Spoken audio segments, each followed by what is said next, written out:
Hello, Reporter Room investigators. My name is Jessica Della Davies. I'm an investigative journalist. My job is to investigate crimes, potential suspects, and crime scenes and share with you how to do the same thing. Today, we're going to be talking about the Sebastian Rogers case. Everything I'm sharing is my opinion. Everything the chat is sharing is their opinion, and opinions are not facts. So please don't send any negativity to anyone regarding this case. So if you haven't already, let me get this going. Please subscribe.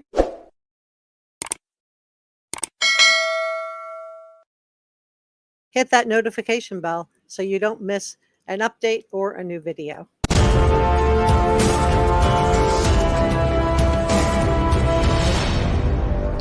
This is Reporter Room with Jessica Della Davies. So for those of you that don't know, I am a journalist. I was verified on Twitter before they started selling the blue check marks to everybody. I'm also verified on Facebook and Spoutable. So let's get started. So today we're going to be discussing new statement analysis by Peter Hyatt, Seth Rogers, polygraph fiasco.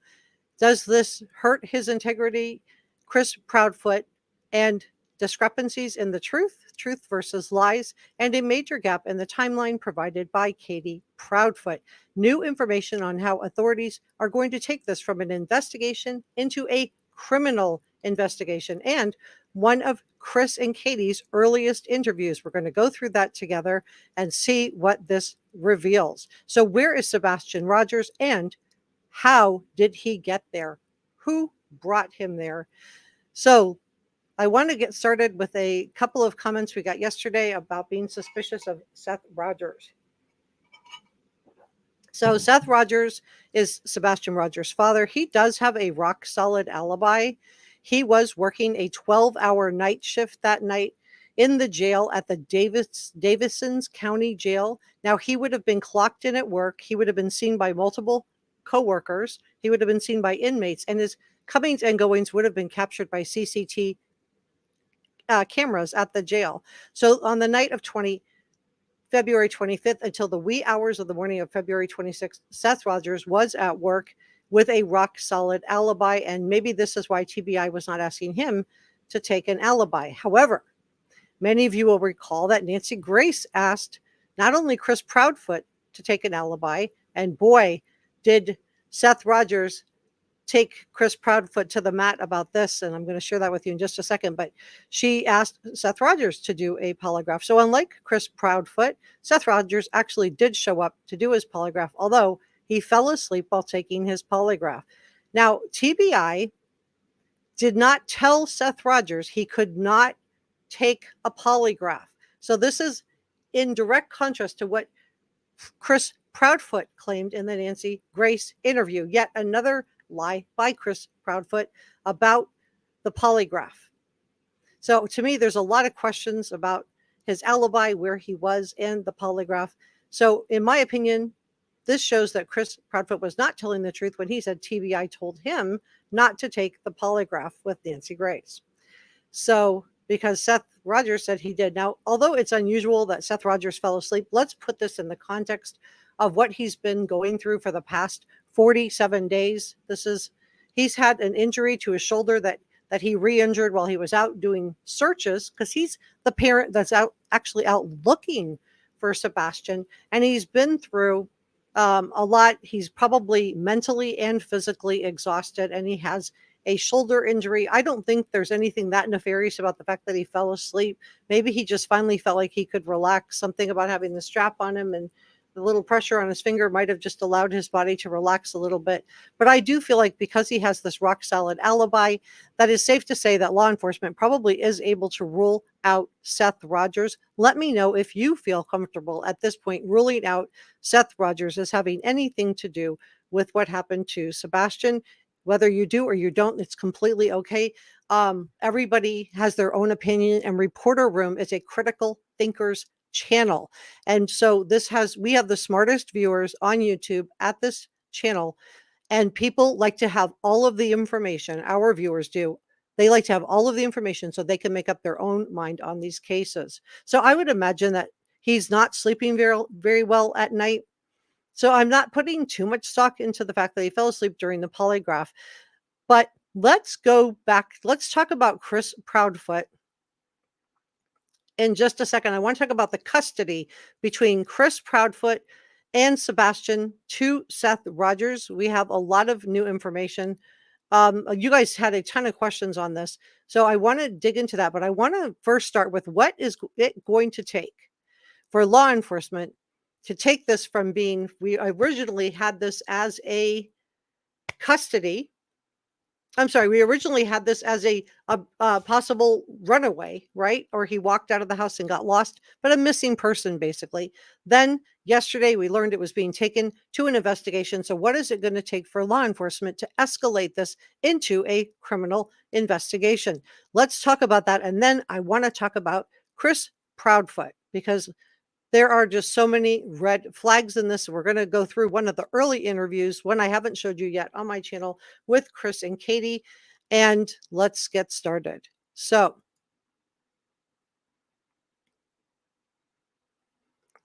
what is it going to take for this to become a criminal investigation?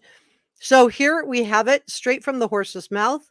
My source on this is a local, you guys know I love to use local sources, News Channel 5 out of Nashville. And they are saying that no one is cleared. So Chris Proudfoot telling everybody that he was cleared. No. He's been missing now. Today is the 47th day. So the search continues, but many people wonder, what is it going to take? What is it going to take for law enforcement to turn this from an investigation into a criminal investigation and actually begin seeking indictments? And I think we are on the road. We are on that path to what it's going to take. And please help me get this out by sharing this video on your socials. So authorities say they will not rule out foul play. This is in contrast to what they originally said when they said they did not think there was any foul play involved. Big change in the tone. So they say now they will not rule out foul play, but they have not said that it's a criminal investigation, just that they are pulling back on the scaling of the searching for a missing person into an investigation. So we've had some very interesting developments over the last 36 hours on this case. So we know Sebastian disappeared around 6 weeks ago from his home in Hendersonville,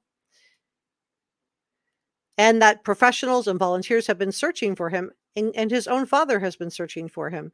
So how does Sebastian, an autistic teenager, walk out of his own house in the cold in February in 30-degree temperature with bare feet? His dad said he would not do this, but yet all of his shoes are still at the house. Experts say this doesn't happen. They don't just simply, little people don't just simply vanish completely on their own. So where is Sebastian Rogers and who took him there is the question we want to dig into today. So could there be other people involved in what happened to Sebastian Rogers? Did he have access to any kind of social media? Or even if he didn't have access, was anyone else sharing any type of video footage or images of him on their social media? And could this be an abduction? Maybe it isn't someone that, is directly in the house. Could it have been an abduction? Could it be somebody on the periphery of Seth Rogers, Katie Proudfoot, or Chris Proudfoot? So law enforcement says we have not cleared anyone, but we have no evidence of foul play. This is from Eric Craddock. So they don't have evidence yet, and that's what it's going to take to switch this from an investigation into a criminal investigation. So what specifically do they need? District Attorney Ray Whitley weighed in on this. He said that there needs to be something physical evidence. So this would be Sebastian's clothing, a flashlight, body fluids, security video, or an eyewitness that actually implicates somebody. So CCTV, that's why they're asking everybody to get the word out on this case. They want everybody to be checking their CCTV cameras, not just from 9 p.m. until 6 a.m. or thereafter for Sebastian. They want to go back to earlier that day, because the last known sighting of Sebastian Rogers was at the Texas Roadhouse Grill, right? So there's a gap in Katie Proudfoot's timeline. What happened from when they got home from the Texas Roadhouse Grill until 9 p.m.? The only thing that we know is that he took out the trash, but yet Seth Rogers said he looked at the video with law enforcement of the trash, and he said he could not confirm that that was Sebastian Rogers. So what is going on? So this is where law enforcement is at, and then we're going to go through an early interview and glean some extra information on that. And we're going to talk about Peter Hyatt, who's a renowned statement analysis, and what he came up with. But this is where we're at. Sumner County EMA Director Widener says that his crews are on call, ready to go when investigators with new leads on potential evidence. He said, anytime the sheriff or TBI says we need to deploy, we go. We are ready to go. So a sophisticated mapping system shows all of the ground that they covered. Sadly, there has not been yet, but they just put the call out for additional CCTV cameras. So hopefully something will break in the next 24 hours. There have not been any confirmed sightings or no indication whatsoever of what happened to Sebastian. And this is so strange because people don't just evaporate into thin air. And I told you what I thought about the alibi. You guys were sharing with me that Katie has a background working in security. She's very familiar from her work in the Navy with GPS. So did Chris Proudfoot did something happen? Did something go wrong? Because of that 3-hour phone call that they were on the phone until midnight, right? That takes it from 9 p.m. to midnight, right?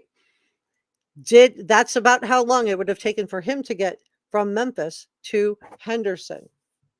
So authorities are assuming that Sebastian is still alive, and we all hope that he is found safe. And if that's not the case, then he has to be recovered. So they are asking for tips. I have the tip line streaming below. Let's go into the one of the early interviews.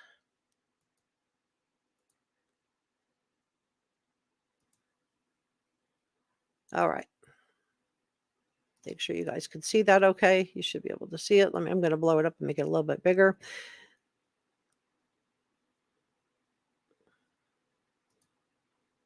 I'm actually sharing the wrong one. Oh, no, I have the right one. Okay. So this interview, let me tell you where I'm getting this from. I'm using this under fair use. This is an interview that was done by Daniel Smithson, Holly Thompson, and it is WSMV Channel 4. Let's look at it and see what we can glean together, shall we? Going through. How would you describe the situation right now? How are you coping?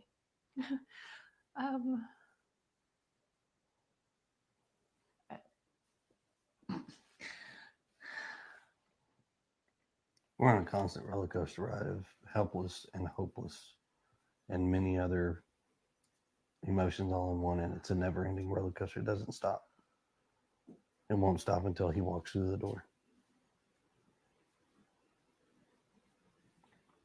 I wouldn't wish this on anyone.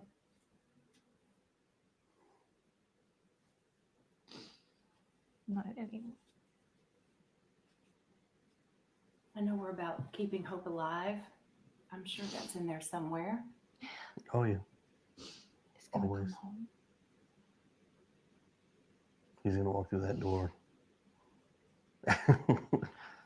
And this street will be flooded again with family and relatives all waiting to hug and love him. And That boy's gonna have more friends than he knows what to do with when he comes home. So in my opinion, Katie and Chris, I'm looking at Katie in particular. I do feel like her demeanor is, she genuinely is upset. Chris, I see his mouth, his mouth is turned down. I don't see any tears. So here we are, 8 days now searching for him. Walk us through that Sunday night that he went missing. So walk us through, we've got so many people who really want to know, okay, how did this happen? So kind of just walk us through that night. We were out and about that day. We were having a really good weekend. We got home. Everything was pretty normal. He was playing in his room. When I told him to go to bed, he did. So the only thing we know from Katie about when they got home was that he was playing in his room, and then she told him to go to bed. So what was really happening in those hours from when they got home, and what was Katie doing, and what was Sebastian doing? He said, "Good night, Mom. I love you." Say goodnight to his puppies. A little bit later, I wound up going to bed, and when I woke him up for school, he wasn't there. So in your mind, that's usually around what time? When do you normally wake up? Around 6 o'clock? 6. So were you instantly thinking something's wrong, or were you like, he may just be already in the shower? I took a in the living second. room? I took a second and walked through the house looking for him in case he'd gotten up and was trying to get breakfast or something, because he did that sometimes. About 3 minutes in, give or take, I was on the phone with my husband. I said, "I can't find him." I'm looking at Chris Proudfoot here. He said, "What do you mean you can't find him?" I said, "He's not in the house."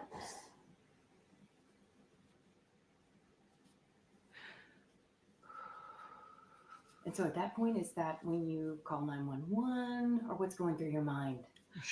While we were on the phone, and I was like, is he on the other side of the bed? The normal places he made. Why is he talking here? He wasn't there. He wasn't there. Why is he talking here? And the other thing is, I see rocking back and forth. I see, sad face. I don't see a tear. This reminds me so much of the Quentin Simon case, where I watched Leilani and trying to squeeze out a tear. I'm not saying she's not sad. This is just my opinion, but I don't see any grief. Tell me what you guys see. Maybe in the house, and he wasn't. So I was like, okay, well, hold on a minute. And immediately after that, we called the sheriff's department and made the report. I ran all over the house, outside, inside. I looked in every closet. Within minutes, they were here. They responded within minutes, and here we go. Here we go. Here we go. Interesting choice of words, in my opinion. Let me check in with Chad. I just want to kind of get a sense of where you guys are at on this, what you guys are feeling. And everything I'm sharing with you is my opinion. Opinions are not facts. I wanted to go through this interview together with you guys so we could just take in all of the information. This is called social media. So I've got people left me comments yesterday. You guys are so sweet. Okay, so let's start with where we are today. So give this a thumbs up if you haven't already. It helps me out with the YouTube algorithm. Hey, Muse, it's great to see you all the way from Denmark. Welcome. I do have a Facebook group, if you guys aren't familiar, Reporter Room. And if you type in the Reporter Room and Sebastian Rogers, it should take you to the room. I have it linked in the description below as well. This is our head mod. This is Six Sense Amelia. She is from New Zealand. And we have Njaz in the house. Please, asking everybody to help me out with the algorithm. Okay, so let's go. Tell me where you're from, and then let's dig into the comments, and then I want to dig into this interview together with you guys. It's rather a long interview, so it's going to take us some time to go through it, but I definitely want to look together with you guys. I want to go through this together as a Reporter Room community and talk about what we're seeing and what we're not seeing. I see rocking. I hear sniffing, but I don't see a tear. And then I just find it odd that he's interjecting what he saw. Why didn't she call 911? Is it so we would not have a 911 recording to evaluate? I just find it very strange. They called the sheriff's office, and did he, try to evade being recorded?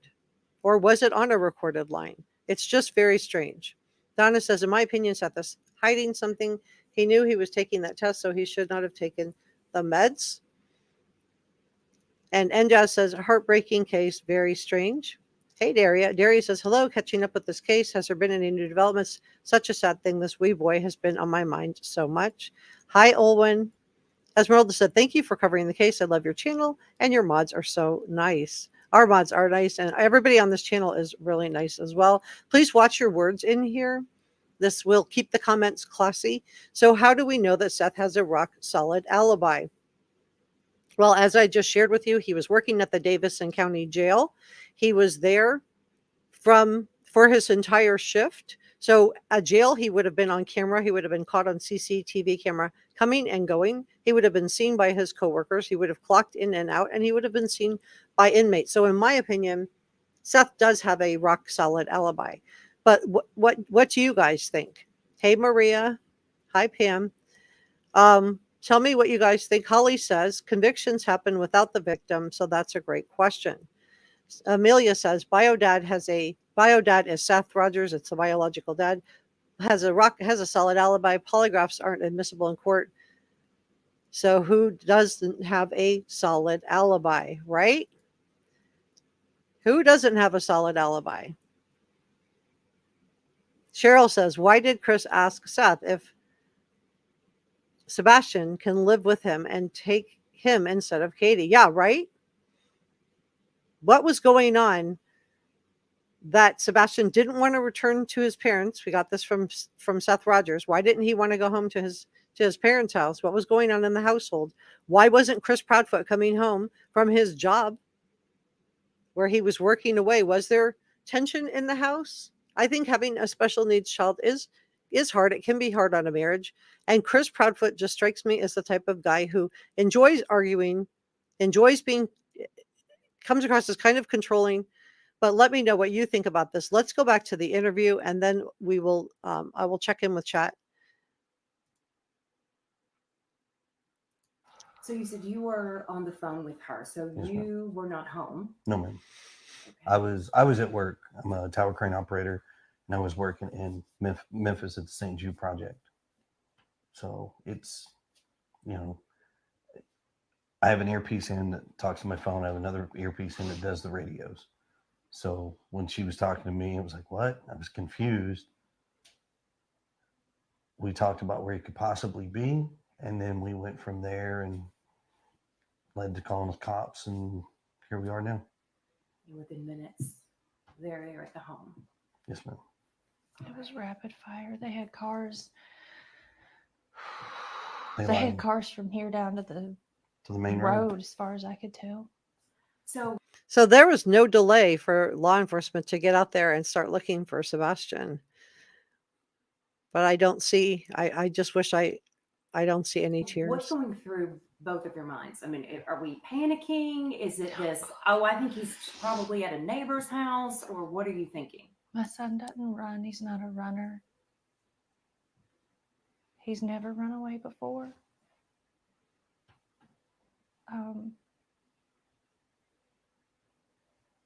I don't know why. I don't know why he walked out that door. Okay, so she's saying that he walked out the door. But so what was and maybe this is how does she know this? How does she know he walked out the door? I mean, she said she heard a thud. Somebody could have gotten him another way. But would he have walked out the door in 30-degree weather in February in Tennessee without shoes on and without keys and no way to get back inside? I don't know, you guys. Just something isn't right here. I mean, he's a good kid. He's not a mischievous child by any means. But there's answers to questions that have no answers, or questions with no answers right now that we are searching for desperately, and we just don't have that. All right, let's do the next one.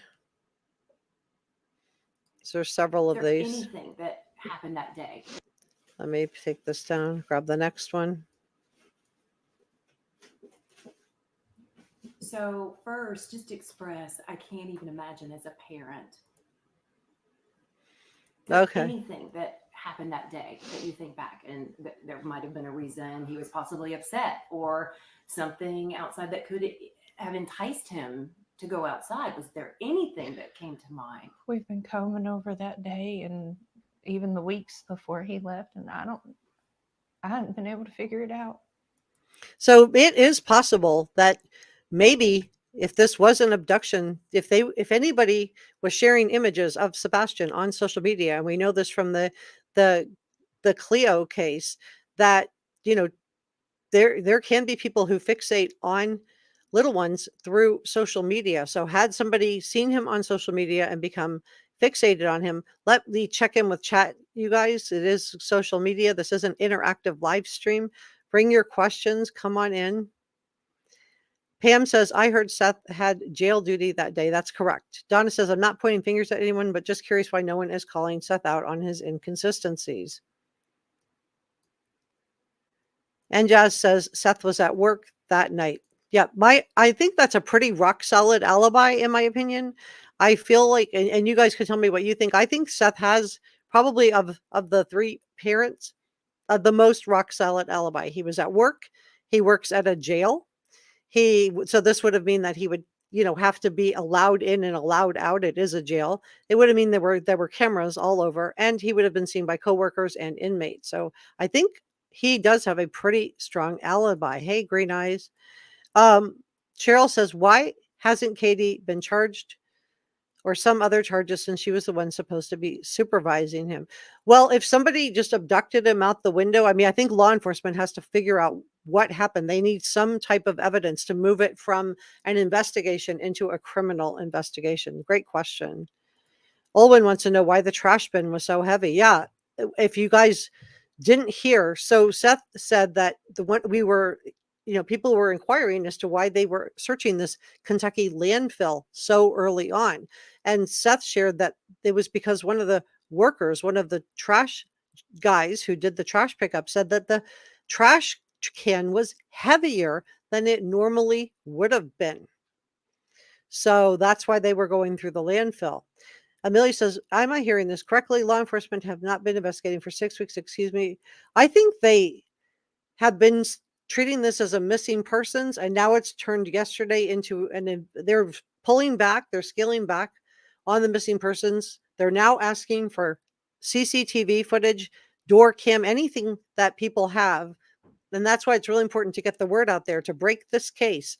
We have to get the word out there to break this case. They need something, video of him. From one of the neighbors' doorbell cams. Remember in the Chad Daybell Lori Vallow case, JJ, they actually found a doorbell camera image of him, and that was the last time that anybody saw him, and that was done. And so they were able to pinpoint the last time he was seen, independent of Lori Vallow's word. Daria says, this has literally given me sleepless nights. I have a special needs child, and this is any parent's worst nightmare. I agree. And Jazz agrees. And Jazz says, I am the same as you. I also have an autistic son. So this is April, and this means that it's Autistic Awareness Month. And it's let's see if we can celebrate this month properly by finding Sebastian together. Janine says, in my opinion, no abduction, no leaving the house. In my opinion, the parents are guilty. They fled to Mississippi because there's a non-extradition state. A lot of people are really concerned because the Proudfoots did leave, and there have been a lot of questions about why would you leave while you have a missing child. People have said it's because they were worried about YouTubers.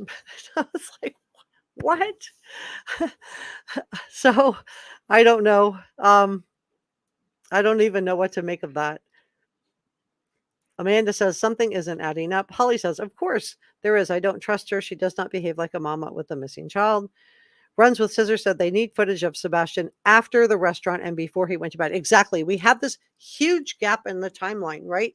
Of when they were last seen at the Texas Roadhouse. And then Seth Rogers could not identify that was Sebastian on the CCTV camera. So that's the last independent sighting of Katie, besides Katie Proudfoot, that we have. So that leaves a gap from 6 p.m., whenever around-ish, when they got done at the Roadhouse, to now. Where is he and who took him there? That's our question today. No proof he ever came home. So sad. I don't understand people at all. Amelia says, what date and time did Sebastian go missing? He went missing on February 26th between 12 p.m. Well, the mother says that they last heard him was a thump at 10 p.m. She heard a thud from his room. So did somebody get into his room?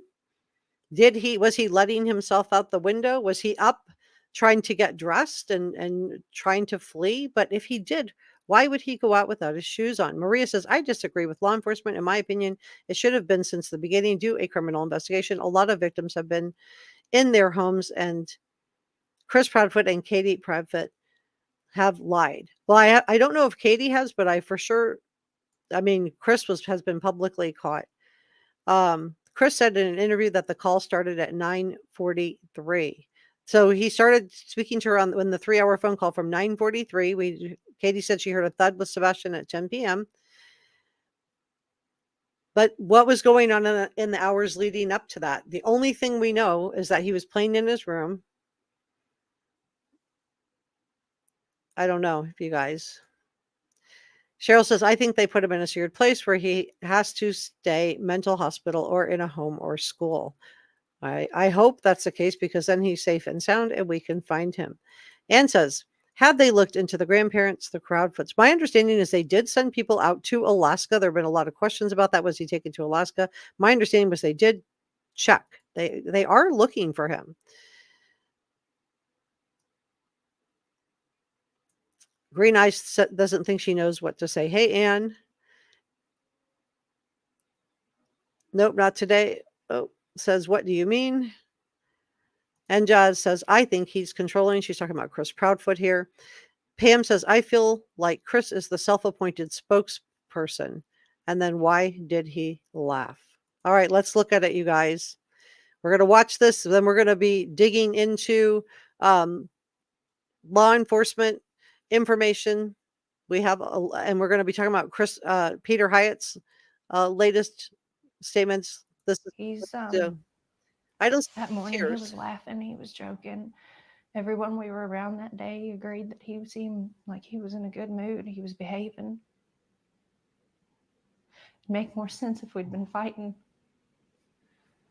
Or he'd been in trouble, but he hadn't been in trouble. So, the $1 million question. Why?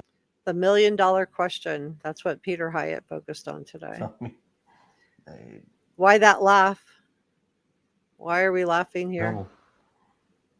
Duper's delight. So, the $1 million question. Why did he go? And the other $1 million question is how. What about social media? Is there anything that, anyone he could have contacted? I understand he was somewhat of a gamer, or what was he? There was a video game he loved, right? Minecraft. He loves Minecraft. The game that he has is not online. He has the Switch. Okay, so that confirms that Sebastian was not online. So was anybody sharing photographs or images of Sebastian online, and could somebody have become fixated on him? We don't, because of how social media can be, he doesn't have accessibility to communicate with folks on internet. We have a firm belief that we just don't feel that right now he's capable of having that kind of responsibility. So, his phone is locked down, his computers, his gaming. He doesn't have a gamer tag. He doesn't have online capabilities with games. Okay, so at the Proudfoot home, his phone was locked down. He didn't have computer access, and so he would not have been able to interact with somebody on social media. Now, we know at Seth Rogers' house that he had a little bit of more relaxed rules. We know that in Katie and Chris Proudfoot's house that Sebastian was wearing a pull-up. Makes me wonder why, what was going on there. But what Seth said, that at his house, he wasn't doing that, and that things were a little bit more relaxed. We know also from Seth Rogers that Sebastian did not want to come home. Why? Why didn't he want to go home? So did he have access to any kind of social media at Seth's house? What do you Um, guys think? I mean, it, We've combed every electronic. I mean, we've cooperated with all the authorities as far as anything they've asked us to provide, we've provided, and still just don't have any answers. Did he have any friends that could have possibly contacted him in some way on his phone? All his friends at school have been questioned to my knowledge, and none of them knew anything. So this big question mark. He's vanished. Yes, ma'am. And no one can figure out where or why. So could this have been somebody that he interacted with at school? Could it have been a parent of one of the other young people that was at the school? Could it have been somebody who was employed at the school, not necessarily a teacher, but just an employee? What do you guys think? Could he have? Right. So Could he have been lured out of the house? Let's watch talk Katie too and Chris. about the relationship involved, because the biological father is very much involved in Sebastian's life as well, Yes, ma'am. He Very is. much. right? And how would you describe that relationship, the two of them and the four of you? It's relatively good. I mean, we talk regularly. He talks to his son on a regular basis, sees him on a regular basis. He's involved in school and therapy. And I mean, he didn't have any extracurricular activities, but I can tell you now, if he did, his dad would be in the front row. I mean, two different households, and the communication between the three of us is great. I mean, yes, we're just like every parent. We all have our disagreements, but in the end, we come together as a team and we work and we come up with solutions that as we best see fit. I mean, I'm almost in contact with him almost daily. I think it's really interesting. So, according to Chris and Katie Proudfoot, the relationship between Seth Rogers and themselves is really great. Now, Seth Rogers didn't seem like he saw it that way, and he felt like his son did not want to return to Katie and Chris's home, and he was going to be taking custody. So we know there were Social Security payments involved. Would this have impacted the finances of the Proudfoots? Was there any animosity about the idea that Sebastian was going to be changing households? Let's talk about Sebastian. Tell me about Sebastian. How would you describe him? Sweet, stubborn. He loves to help. He loves running, and he loves to play his games and his fidgets and Uno. Lord, that's one of his favorite games right now. Favorite color is green. Does he love music? Oh, He loves music. an eclectic taste. I An mean, eclectic. I mean, from as everybody knows, Eye of the Tiger to Eddie Vedder. Oh yeah. Oh yeah. So we got Pearl Jam on one hand, we've got Survivor on the other over here. We've got Taylor Swift, and he's got a big crush on her. Okay, so I think we're going to continue on with this in just a second. So Seth said that because Chris told him that Seth claims that Chris Proudfoot told. So they just told us how everything was rosy and perfect between their relationship, Chris and Katie, and Seth. So what was going on in Chris and Katie's relationship? Why wasn't Chris Proudfoot coming home to Katie? Now, Seth says it's because Chris told him that his marriage with Katie was having some difficulties or on the rocks, and that they were giving up custody of Sebastian because it would help Chris and Katie put their marriage back on track. Now, I do think having special needs, a young person can definitely put extra pressure on any kind of relationship. But this statement also raises alarms. I'm not saying that Chris and Katie did anything to Sebastian, but it does make me wonder if there could have been some type of accident. What do you guys think? And I also want to talk about some of the gaps and issues with Katie Proudfoot's story.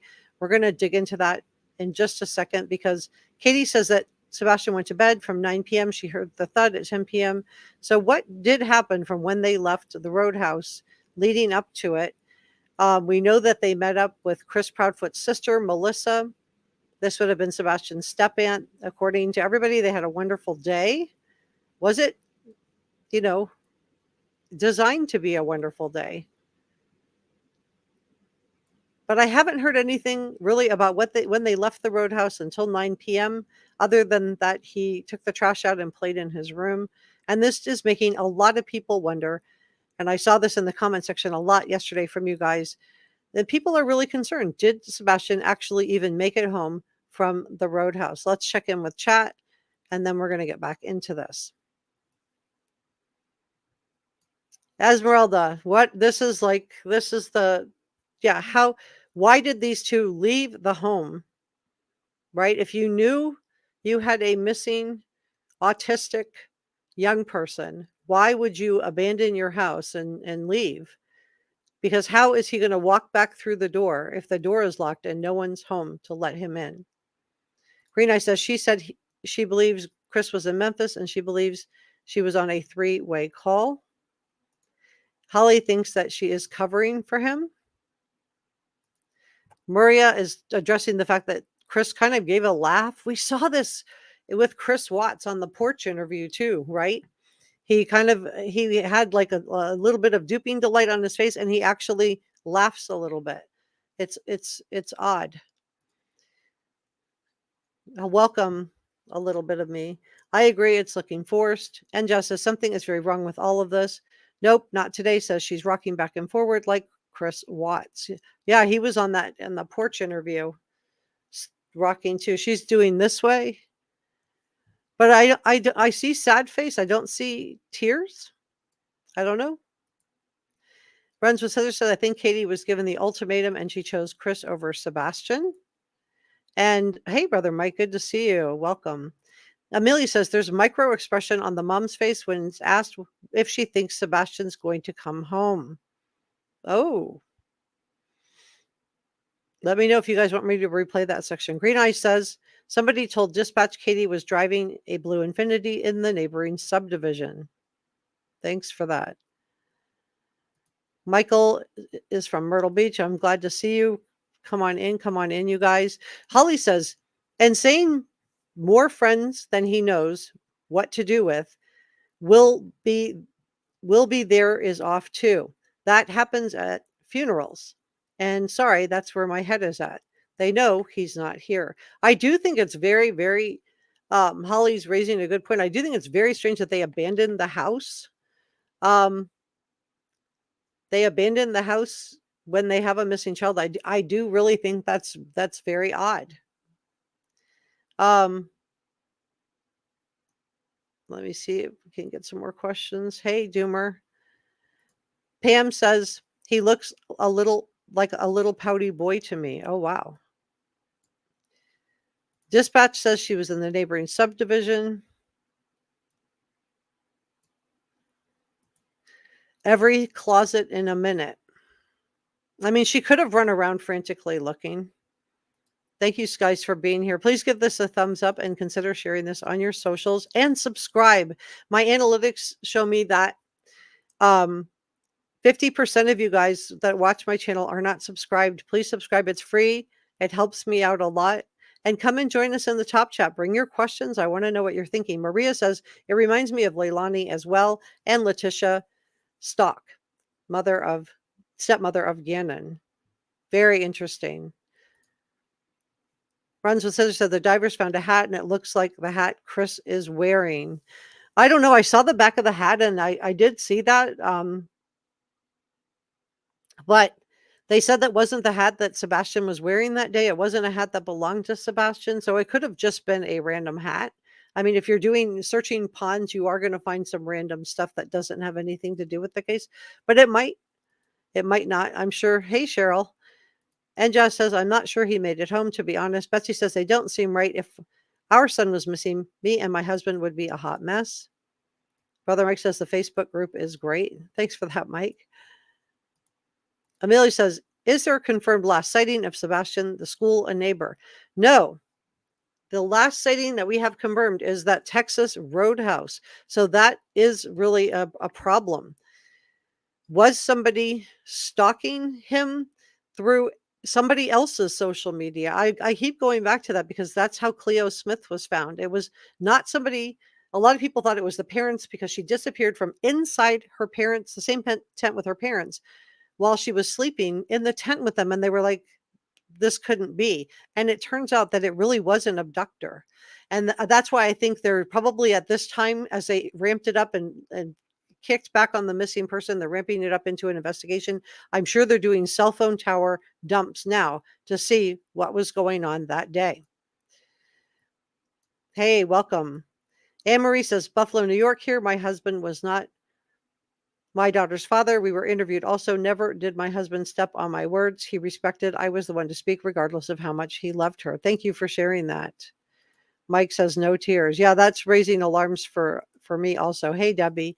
Ann says, I think something happened, that maybe the mom lost her temper and they are covering it up. Hey, Rebby. Rebby says, when my 16-year-old daughter went missing, I too rocked back and forth while sitting and standing. It's self-soothing for some people. Thank you for sharing that. Olwen says, I have my thinking cap on. Amelia says, rocking is a self-soothing mechanism. Runs with Scissors says, it's the same logo. Very interesting. Thank you. Welcome from Texas. Tell me, bring your questions, you guys. The divers found a hat. It looks like the hat Chris is wearing. I did see that. I did look at the hat. It was a much smaller hat than I think would fit on Chris's head. But even if he lost a hat, I just think there'd be, lots of people with a similar hat. Is there a confirmed last sighting? Oh, I think I accidentally backed up the questions, you guys. I did. I'm so sorry. I hit the wrong button. All right. Anne-Marie says, I see a grieving mother, but a lot of fear there. I see nothing from him. Doomer says, fear can do a lot. She was frightened. When was the last time date? Well, we know it. He was last heard a thud at 10 p.m. And it was supposed to be from inside his house. Murray says, I think Seth is innocent. In my opinion, Katie and Chris are guilty. Brother Mike says, made him wear pull-ups. Yeah, they for some reason that we're not really clear on, because Seth Rogers says that he did not think that Sebastian needed pull-ups, but yet in Chris and Katie's house, he was wearing pull-ups. Now we know that this could be, a form of regression for some kids. So again, Chris wasn't coming home for the month of February. So was there a lot of stress? And we know that according to Seth Rogers, he was taking custody of Sebastian because of issues between Chris and Katie Proudfoot and their marriage. They were trying to put their marriage back together. So was there tension for Sebastian in all this? And why didn't he want to return to their house if everything was so wonderful? And he was just having the most wonderful life there, as And bio dad, that's Seth Rogers says that dad has said Sebastian didn't want to go back. That's a red flag. Thanks, Mike. And Joe says, yeah, how disgusting. Shaking my head. Sergeant says, well, hello. While Chris Proudfoot was calling the cops, what was Katie Proudfoot doing? Did he call in on a three-way or from another phone? Let's listen in, you guys. Let's go back to this, because we have a lot of stuff to get through, and just getting through this is a lot. But I wanted you guys to look at their demeanor, especially here on my channel. Some of you may have seen this, but we haven't watched it together as a reporter room community, and a lot of us haven't watched it at all. So I've been sharing multiple interviews with them. I thought this one was very interesting. I think the interviewer did a great job. She asked a lot of open-ended questions, and we're able to see their demeanor. So I see rocking back and forth. I heard a laugh from Chris.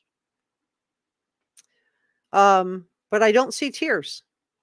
I don't know. What do you guys see? I mean, country rock. No hip hop. Classic. We don't allow the hip hop. Well, he doesn't really get into it Rap and anyways. things. You mentioned he loved running. So did he love the outdoors at all? I mean, would something outside that was somewhat outdoorsy be enticing to him or pull him outdoors? He loves, like, when we were in California and the school had this lap thing to gain money. It was a fundraiser. And every year he was I did this many laps. I did this many laps. I mean, I've got t-shirts where they would write on his back. Every time the kids went around, they'd mark a mark on the back and they'd keep running. And he just had marks all the way across his back. He likes playgrounds. He hates yeah. being dirty. He Hates don't like being being dirty. dirty. Yeah, he's not your tomboy style child where he goes outside and plays in the mud. He loves animals, but he's terrified of bugs. Oh yeah. So again, he's terrified of bugs. He's not the type of child that likes to go outside and play in the mud. So is he the type of child that would leave the house barefoot? Did someone come in and abduct him? Because he didn't get beamed up by aliens. He didn't evaporate. He didn't get beamed up to the Starship Enterprise. So why would he have left the house without his shoes on in 30-degree weather in February? Wow. Okay. I mean, Yeah. even a fly, and he's like, oh! All right, let's go to the next one, you guys. Let's talk too, because he's highly functioning. I know you all have described. So we have, let's mention, let's get on the search itself, because we know thousands of miles have basically been traced and retraced. We've got hundreds, we've got volunteers, we've got law enforcement from within the state, from without, outside of the state. I mean, do you feel like they're doing as much as they can? I mean, you all have been right there in the front seat, seeing everything that's underway. As far as I know, they're doing everything. Anything and everything has been an option. They have brought in assets and resources from various counties, potentially other states. I mean, I don't know how much more they could do, but we're grateful for everything they have done. They're amazing, but they still haven't brought my baby back. They will. They will. He's out there somewhere. So it's basically, it's one day at a time, getting through this and bringing him home. What is the reaction to the fact that So I'm looking at Katie. She is shaking. Her hand is shaking when she brings it up to wipe. I do feel like I see real grief there. I don't know. What do you guys think about this? I'm just curious what your take is on watching this part of the interview. Goldwyn says, I think Chris is only saying what he thinks should be said. I don't feel any genuine love for Sebastian from him, and Jazz agrees. Doomer Sterling says, we don't know how long they took to discuss. No, we don't. My Life says, I wonder if he's allowed to do social media at Seth's house. Yeah, I think this is the $1 million question right here. I wonder if he was allowed to do video games and chat rooms. I also wonder if Seth ever gave him a burner phone. I don't know if he ever got a burner phone. I don't know. I'm sure there's going to be cell phone tower dumps though. So if anything like that was going on, law enforcement's going to find out pretty quickly. But I do wonder if he had access to social media, or if there were other people sharing images of him on social media. Was he lured out of the house that day? Debbie says, I'm so afraid he didn't make it home from the Texas Roadhouse. Yeah, a lot of people are concerned about that because there is a time gap that simply has not been accounted for. A little bit of me says, so nice to be part of a polite chat. No, yeah, this is a really nice group. Our mods are great. Thank you, Missy. I really appreciate your encouragement. Pam says there is a fair amount of special needs to wear depends type underwear. I don't know. That's an issue. My question would be, was he belittled or worse for this? Ooh, that's a great question. This is why I love reading your questions, you guys. Missy says she feels like he's a guilty man. Micro Kimmy, hey Kimmy says, I believe he was locked out of the house on purpose and that they have picked up. That's the guilty knowledge we see on them. They may be partially responsible. You know what, Kimmy? I think Peter Hyatt has a very similar take on it of what you do. He doesn't feel like this was something that maliciously that was done, but that maybe there was an argument or something like that. He was supposed to take the trash out. Most teenagers don't want to take the trash out, especially if they're playing or engrossed in doing something else. Was there an argument, simply about taking the trash out? And he, ran out of the house without his shoes on, and he said, I'm gonna do something, and she just locked the door and got on the phone with Chris and forgot about it. I mean, I don't know, but what do you guys think? Donna says no way he walked out that door. He might have been chased out the door or run out the door running from someone. I do think it's very odd that he left without shoes on in 30-degree weather in February. It doesn't make sense. Have they checked the RV? They should check it out, in my opinion. I would hope so. Yes, Seth was against it. Seth didn't think he should have been in pull-ups. And Jess says he was apparently by the stepfather. Guilty grieving. That's what Anne Marie is seeing. Guilty grieving. Hey, Teresa. Glad you're here. Thanks for joining me today. Hi, Leslie. Glad you're here. Jamwar says hello. Missy says, I think Seth is totally innocent. Run with Scissors says, anyone know the name of the dive team? I'm not sure which one. There's multiple teams that were looking for him. Cheryl said Seth did do anything. He's feeling guilty as a parent. Seth did do anything. He's feeling guilty as a parent. I don't know. I feel like Seth's been the one that's been looking for him. He's the one that, he was probably exhausted. He's the one with the most ironclad alibi. So I don't know. Thanks, Debbie. Amelia says, you're all very welcome, reporter room community. All opinions expressed civilly and respectfully are welcome. Thank you so much. Yeah. Let's keep it classy in the chat, as always, you guys. And I do want to know what you guys are thinking. Kimmy says, also, I don't know any married couple that talks on the phone for 3 hours. I feel like Chris is controlling the situation. He's the one that called the sheriffs. And Seth, isn't he tight with local law enforcement? Well, that's another thing that's been coming up. Kimmy, you're bringing up some great points. UFOs exist as maybe paranormal event, portal, extraterrestrial, missing 411. I don't think so. I don't think he was beamed up. I don't think he evaporated. I don't think this was an extraterrestrial. I think this was human. I think somebody took him and somebody knows where they took him. Donna said there's no way Sebastian walked out the door. He may have been chased out the door or running from someone. And Marie says, if I hear a thud in my child's room, I'm getting up and checking. All right, let's go back to this interview. And then I want to hear you guys' comments. We'll go back to comments. Oh, I do want to say thank you to Lottie C. Thank you so much for the $10 super chat. KP's innocence. Innocent baby voice bugs the heck out of me. Screams fake. So she's talking about Katie here. To anyone thinking about seek help, the judgment you receive will be far less than what you see these two are getting. Thank you so much for sharing that. And thank you so much for the super chat. I really appreciate that. That helps a lot. All right, so let's go back to this. I want to watch this interview together with you guys, and I want to get your take on it. His image, he hasn't been captured on any video anywhere. I know that it was very dark that night. I mean, it gets dark around here at night in general, but so I can see there that Katie's nose is running. So to me, that does look like she is crying. But because you can fake tears, you can fake a red face, you can fake rocking, but faking a stuffy nose and dark around here at night and stuff running out of your nose is much harder.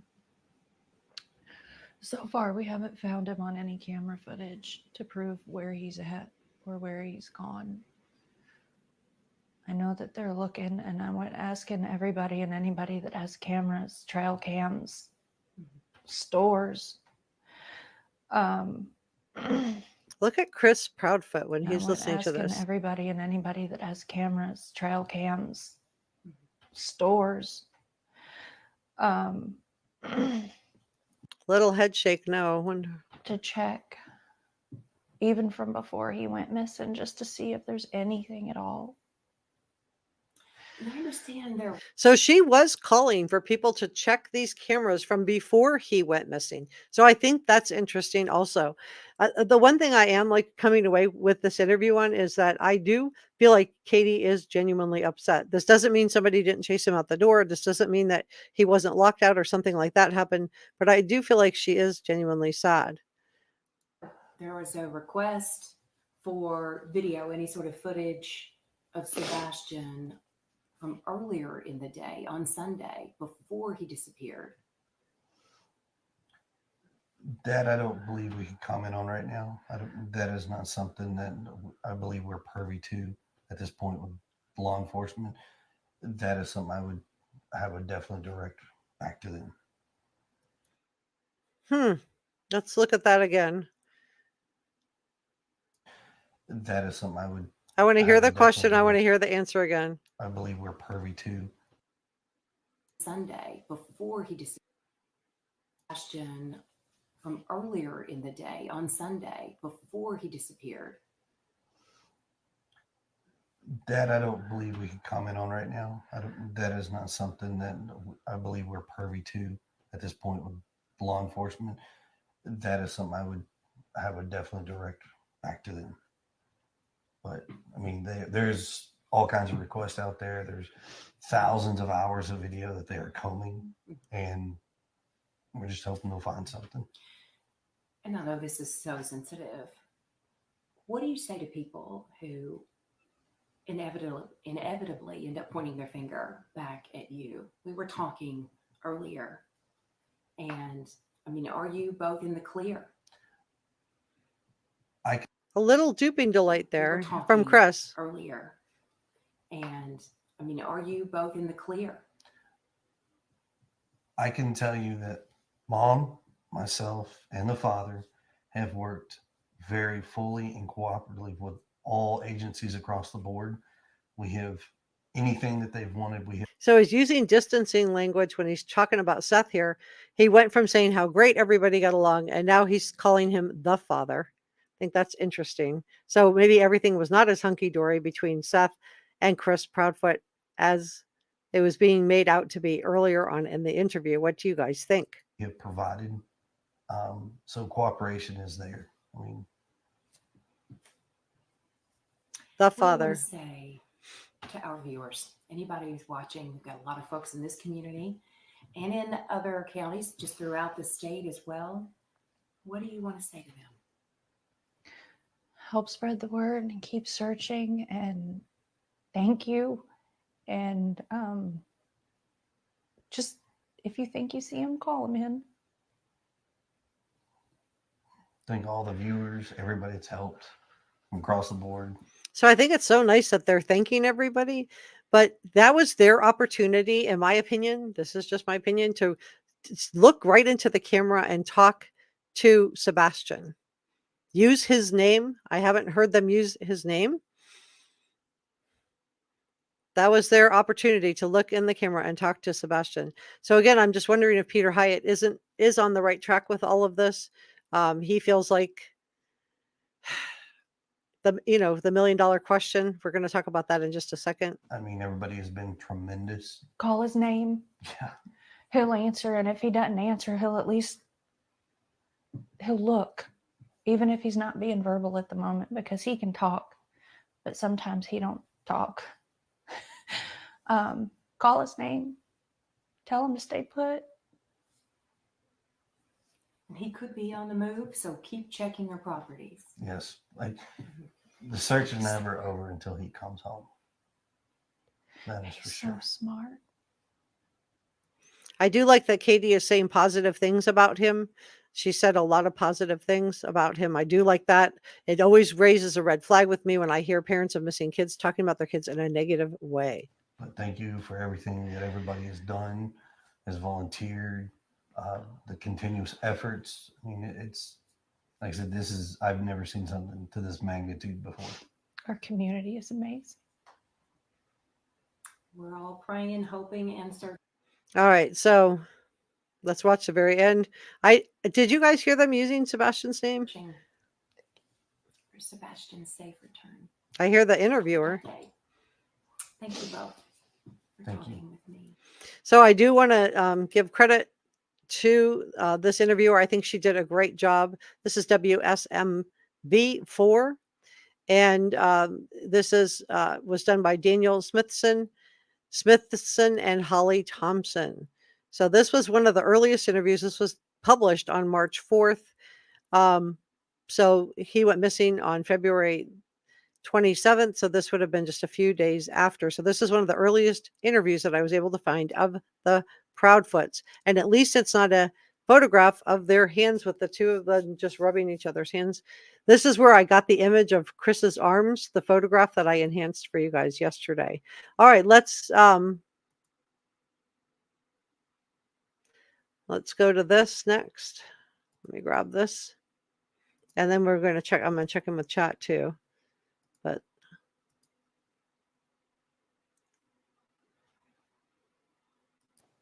all right, I am Eric Craddock, ERIC CRADDOCK, and I'm the Chief Deputy at the Sumner County Sheriff's Office.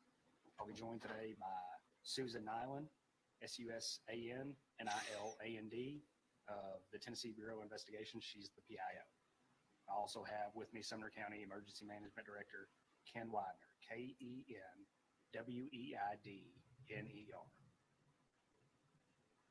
You guys ready? All right. Morning. I'm Eric Craddock with the Sumner County Sheriff's Office, and we're going to come to you today with an update on the Sebastian Rogers case. Sebastian has been missing since late February. The investigation remains ongoing with steadfast support from the Sumner County Sheriff's Office, the Tennessee Bureau of Investigations, and many other local and federal resources. We are exploring every lead that comes in and every tip that comes in. As I said before, the investigation remains ongoing. The entire community is deeply saddened by what has occurred. We're all extremely concerned for Sebastian's welfare. I want to encourage the community to stay vigilant, to report anything that they think may be of some significance to the investigation, no matter how minute it may appear to be to you. Please call 1-800-TBI-FIND with any tips, or the Sumner County Emergency Communications Center at 615-451-3838. We understand the anxiety and the concern that this case has caused in the community. We too share the anxiety and concern for Sebastian. I want to reiterate that we are doing everything we can to find Sebastian and bring him home. Despite the passage of time, the commitment to finding Sebastian remains unwavering. I said this when we scaled the search back. Our commitment to finding Sebastian remains. We will continue to investigate every possible lead that comes in. so as I shared with you at the top of this, law enforcement is changing this from a search and rescue into a investigation. And I shared with you what it's going to take for this to be turned into a criminal investigation. This is a very important announcement from Sumner County Sheriff, and this is courtesy of News Channel 5 Nashville. You guys know I like to use local news sources because they usually have inroads with law enforcement that the national media doesn't always have. The Sumner County Sheriff's Office wants to express our gratitude to the community and the many individuals who have helped in the search, the many individuals who have called in tips, the many individuals who have printed flyers and kept Sebastian's face in the news. Nothing would make me happier than to wake up tomorrow morning with a tip that cracks this case wide open and we find Sebastian and bring him home. At this time, I'll turn it over to Susan Nyland from the TBI. Thank you, Deputy Chief. Hi, good morning. Thanks for being here. We know how invested everybody is in the search for Sebastian, in finding out what happened to him and bringing him home. And we want to let everybody know he has not been forgotten. Nobody's forgotten about him.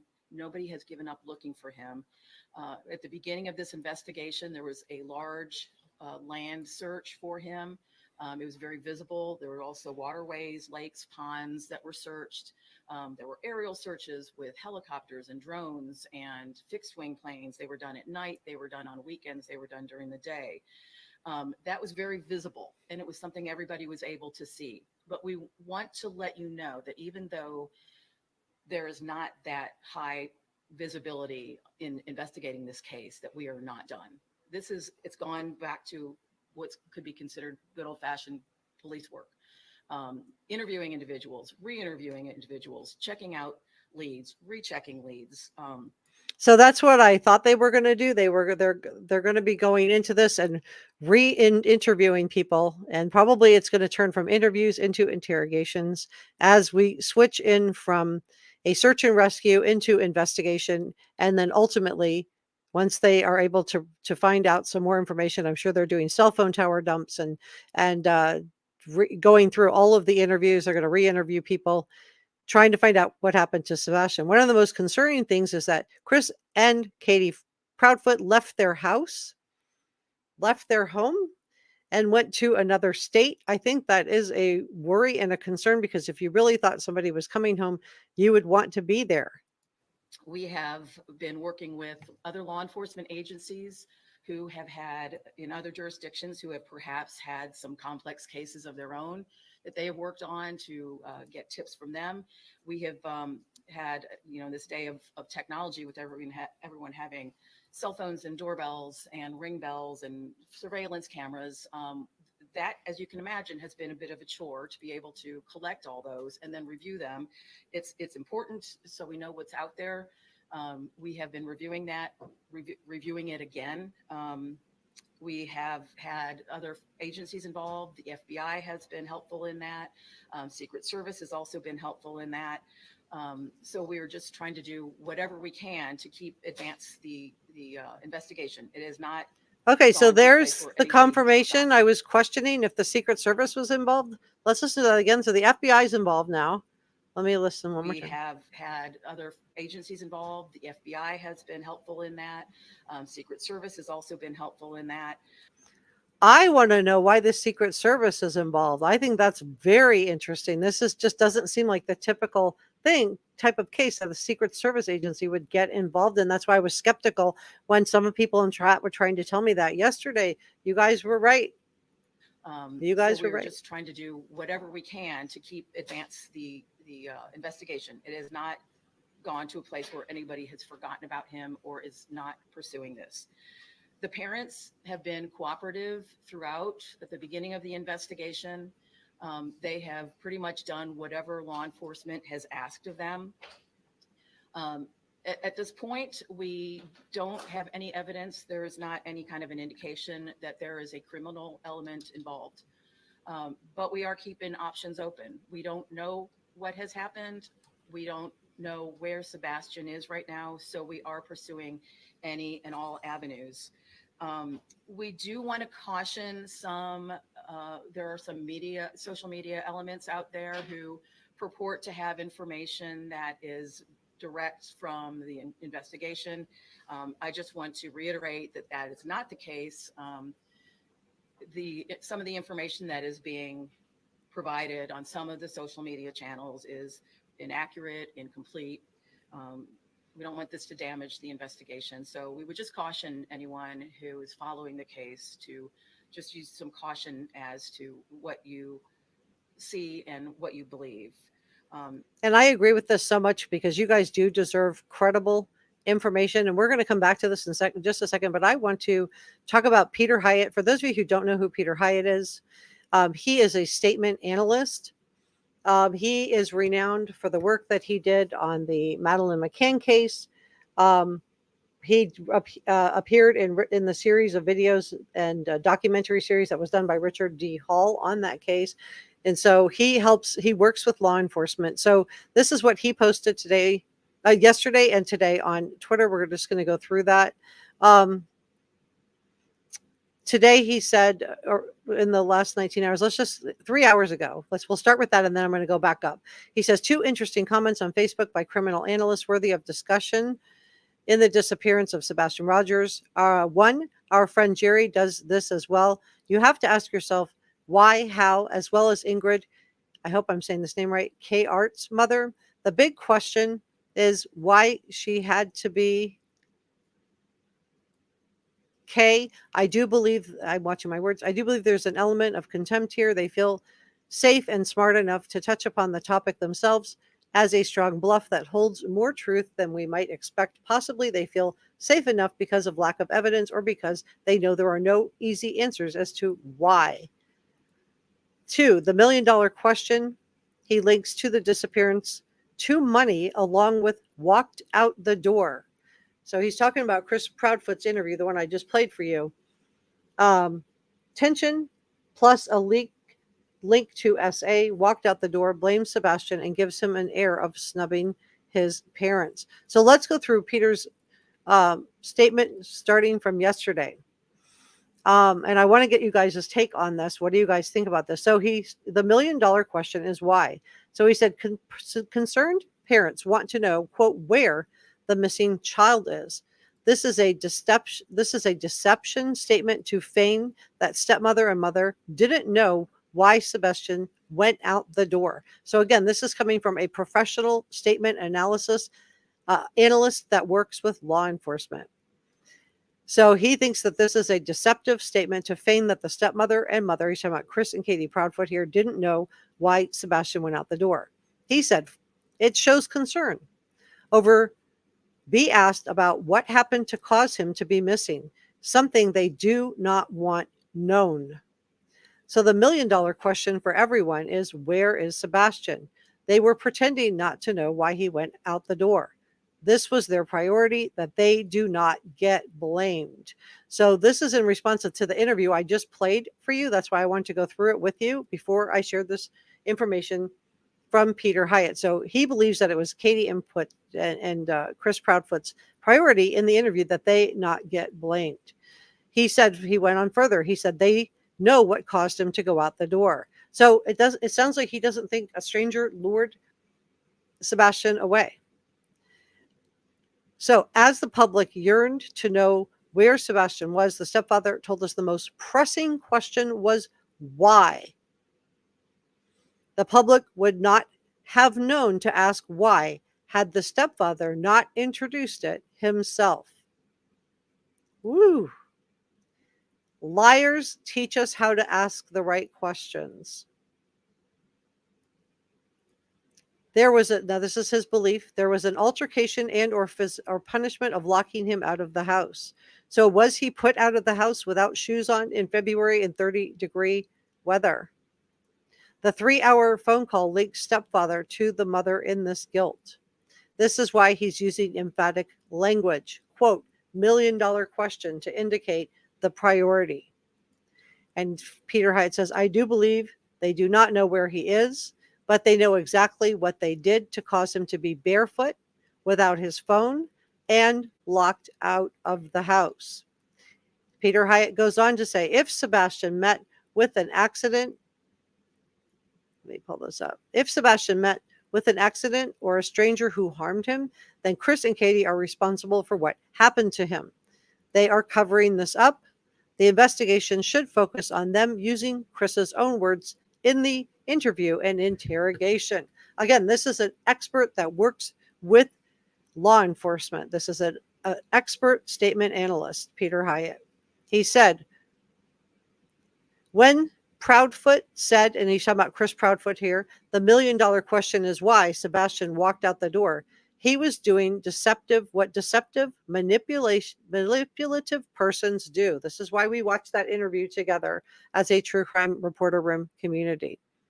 He goes on to say, they try to preempt the question by posing it first to convince the interview that there's no need to prove the topic.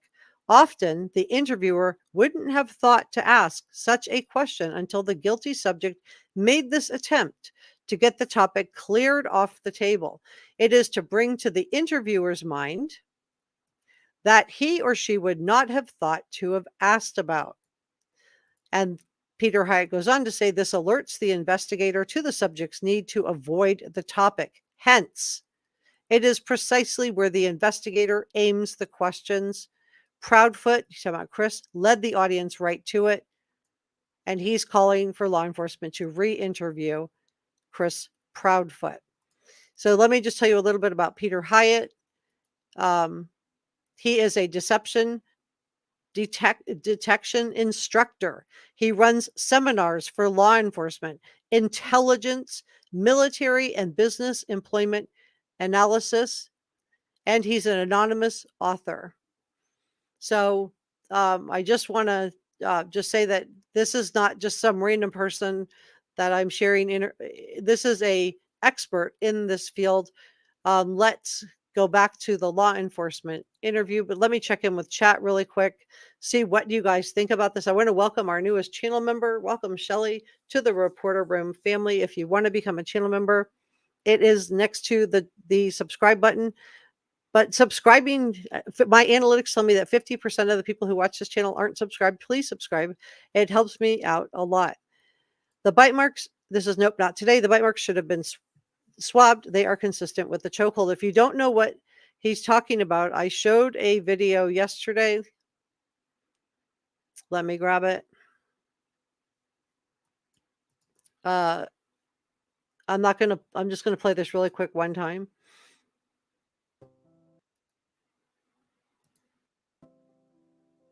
This is what was circulating on the internet. I enhanced the images for you guys myself. This is my enhanced work. Same interview, guys.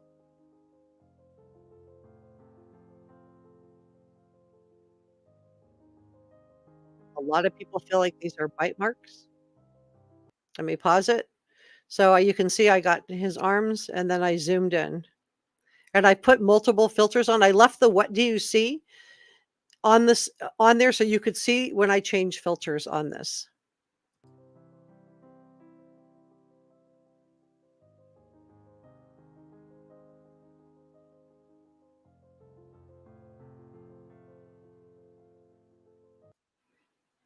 You can see up close. What do you guys think?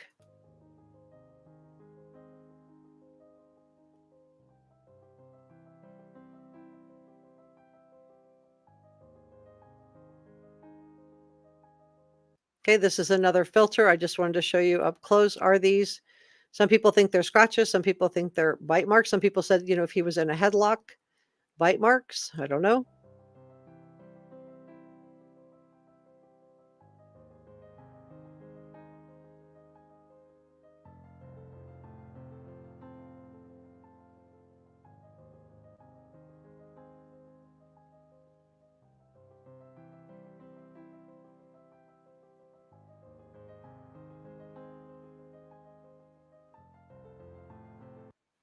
So again, this is from the interview that I just showed you, the interview that Peter Hyatt is calling out on social media. Let's go back to law enforcement. It's caused a bit of a distraction because a lot of what has been out there in some of the social media channels has been rumors and speculations and theories, and some of that has been advanced and people have caught a hold of it as if it's what's really happening. That has resulted in us getting information that is either, like I said, distracting. It's taking away time and effort from what the agencies need to be doing as far as looking for Sebastian. We have had so far, as of this morning, 314 tips that have come in through the tip line. It's been mentioned, but I'll say it again. It's 1-800-TBI-FIND. We are also taking tips through email, which is tips to TBI, TBI, at tbi.tn.gov. So they are asking for your help. And I just want to tell you, I am providing credible information. This is me. And you can see I'm going to hover over my blue check mark here. I know they are for sale now, but my blue check mark, let me see if I can get it to pop up. All right. Well, you can see it was verified before. I've had this up since November 11th, 2022. So before they were ever for sale, my account was verified. I had to prove that I was a journalist. I'm not just somebody that's on here claiming to you that I'm a journalist. I'm also verified on Spoutable and Facebook. So I am a member of the Society of Professional Journalists. And so I just wanted to share that with you. I was like, kind of hoping I could hover and pop up. But if you go to my blue check mark on Twitter and you go over it, you will see that I was verified long before they were selling the blue check marks. I just wanted to share that with you because I think credible information is important, and I think you guys deserve credible information, and that's my goal always, to bring you here on Reporter Room. What's next? We want people, as Chief Deputy said, to continue to remain vigilant, get Sebastian's picture out there, continue to share his picture, his information. now that it's getting to be nicer, well, not today with the weather, but now that the weather has turned warmer, people it may be more inclined to be in their yards. If you go out and see anything that looks different, let us know. Something where perhaps a teenager could have hidden. If you have a large amount of property in the area or something that has any kind of holes or unstable footing or ledges where, again, where a teen could have gone to hide or to play, and you don't feel comfortable checking it out, let us know. We'll get somebody from law enforcement to go out there with you or to check it out themselves. Okay, so they are asking for your help, guys. They are asking for your help. Debbie says Seth had an interview where he was called by Chris. What was said to him, don't be mad, but Sebastian is missing. That is a very weird thing to say, isn't it, Debbie? I mean, that does raise red flag. Don't be mad, but Sebastian is missing. Have you heard or seen for Sebastian? That is a very, very strange way to preface it, in my opinion. This is why law enforcement's going to go back and they're going to re-interview everybody. And Seth does have a rock solid alibi. He was at work at the jail where he works in Davidson, at the Davidson jail. So he would have been on CCTV cameras, which they would have set up around the jail to watch inmates and the guards. He would be clocked in and out, and he would also be able to see on camera coming and going. He would have been seen by workers. So he does have a really strong alibi. Jesus Loves Me says, I honestly feel like he wasn't at work. And just as I saw Seth today say that at Hush Pup, so sad. I feel so much for that poor man. Nope, not today, says Katie is rocking in the interview exactly like Chris Watts. Maria says, I agree. I'm hoping they don't. No. Leslie says, I think them moving is a huge red flag. I agree. Mama's Love says, I think Chris came home on Sunday with their marital problems. He stayed at that parent's house and then they met up after dinner. And that's when something happened to Sebastian. Wow. Very interesting theory. This is why I love reading you guys' comments. Lizzie says, Hendersonville Sheriff Brian Duke needs to recuse himself from the case because of Chris Proudfoot's links with him. Well, I think there's enough eyes on the case that, and with the FBI, and now they're saying the Secret Service, I'm not clear on why the Secret Service would be brought into this. Lisa says, if it happened, if not if it happened Sunday evening, all alibis for Monday morning are invalid. Yeah, good point. Pam says Social Security for potential Secret Service for potential. Sorry, I was reading that Social Security for a potential runaway. Doubtful. This is my opinion. Says as much. Kimmy says 221 likes and 616 people watching. Let's hit that like button. Give me a thumbs up. Help me out. And please subscribe. Oh my gosh, you guys, please subscribe. Wouldn't it be, that would just be so much. So appreciated. It's free and it helps me out a lot with the YouTube algorithm. Mama's Love says, I think it happened Sunday night. Then he went back to Memphis where he got his call supposedly and then drove back in the morning. Amelia says, we will definitely be rewatching this part of the live stream again. Yeah, you can back it up and replay Chris Proudfoot's and Katie Proudfoot's interview after, now that you can match that up with what Peter Hyatt, statement analyst expert, said on this. Hush Pup said, we used to joke as kids, how do you know your parents don't like you? You come home to find they've moved out and haven't left a forwarding address. Oh, ouch. Colette says, check our Katie's jobs and qualifications. Gigi Susie says, Secret Service is always involved when one of their own is involved. Katie Proudfoot has very high ranking in the Navy, high security clearance. Very, very interesting. Janwar said, I saw a channel narco divers search the pond. Yeah, we talked about the cap, but it was branded Vivint Security. That is not where the mother works. She worked, I do appreciate this, Janwar, but my understanding is she worked for Brinks. So I don't think it's his hat. I think when you're, looking, you're going to find items. It doesn't mean it's connected to the case. It doesn't mean it's not. I just don't think it is. I did look at that before I went live because I would definitely bring it to you. There's a Facebook group set up for Sebastian. Mama's Love says, my son's father's mother did that to him when he was 12 years old. He spent the night with a friend, and then when he came back, his whole family had moved out and moved to Florida from Indiana. Oh my gosh. Mara C says, why was the card team not there right at the start too? I don't know. It might have taken time to mobilize everybody. Jamwar says the cap was done to fit a smaller head, a child size. Well, I saw smaller head. I didn't see the child size part, but I'm not disagreeing that they found a cap. I just think that if you're searching around in the area, you're going to find something. But the thing is, it isn't where the mother worked. So I guess that's where I'm like, not sure. So so it's being shared to you with that caveat. She didn't work for that security system. She worked for Brinks. Secret Service brings missing, exploited children and all their resources. Cynthia says Katie shows signs of guilt. She knows what happened to him because my thoughts is he never made it home and Chris helped cover it up. Enja says there are more questions than answers with this case. Hush Pup says he breaks my heart. This is an absolute living nightmare. Guilty grief, says Dr. Dot. Ooh. And green hearts for Sebastian. Guilty grief. Wow, I think that's, could sum it up in a couple of words. Amelia says, when you get a chance, can you please change your advert settings? I don't know what that means. Hush Puppet, he is so alone trying to cope with all of this.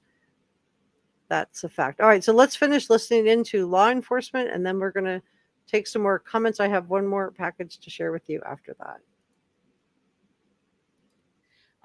We just want to make sure that every stone is unturned, that there's no stone left unturned, that we want people to make sure that we are looking everywhere we can. We do want to continue to get the tips, but please don't provide information that you might have seen through social media channels. If you have information. Yeah, so what they're looking for credible information. They're looking for credible tips. So they don't want something that you heard from a YouTuber or a Facebook person or in a Facebook chat room or Reddit chat room that you're providing this as a tip. They're looking for credible tips. This helps narrow down stuff. So credible sourcing or something that you've seen from a neighbor or picked up on a CCTV camera or something like that. That's what they're looking for. About Sebastian, about conversations you might have had with him, things he likes to do, places he liked to go, any people he may have mentioned that are in his life. That could be helpful in finding out maybe what he was interested in. Finally, we want to thank the community. We want to thank the media. You guys have been really good about keeping his name in the public's eye. That's really important. And thank you for. And I think it's what you guys have done has been really great also. So I want to share this interview with Seth Rogers. This is just a little snippet from Nancy Grace. If you haven't subscribed to her channel, please do. I've already subscribed. You can see here. And I'm using this under fair use. For you, but we're running out of our time together for today. But I want to ask you this. I was listening to a statement of one of Mr. Proudfoot's wives. I believe there have been 5. I'm not judging. I don't care who marries who or doesn't marry who. But this particular one named Nina stated that they had 2 children. One she had from a prior relationship, the second she had with him, and that the daughter had braces and he hit the daughter in the mouth and busted her mouth. Guys, remember, Mr. Proudfoot nor the mother have been named a suspect or a POI in this case. My question to you, Seth, did you know about any of that? I mean, she's on tape saying it. I watched her say it. Did you have any idea that there may have been other issues of violence with children? This is a big concern. It is a big red flag that, if what Nina is saying, I don't see why she would lie. I think at this point she would be just coming out trying to sound the alarm that there are red flags with Chris Proudfoot, and we're seeing red flags from his former wife, from Seth Rogers, from Peter Hyatt, from you guys. You guys are getting red No, ma'am, flags. I didn't. And I know that Chris has been in Sebastian's life for a while now, before me and Katie were divorced. So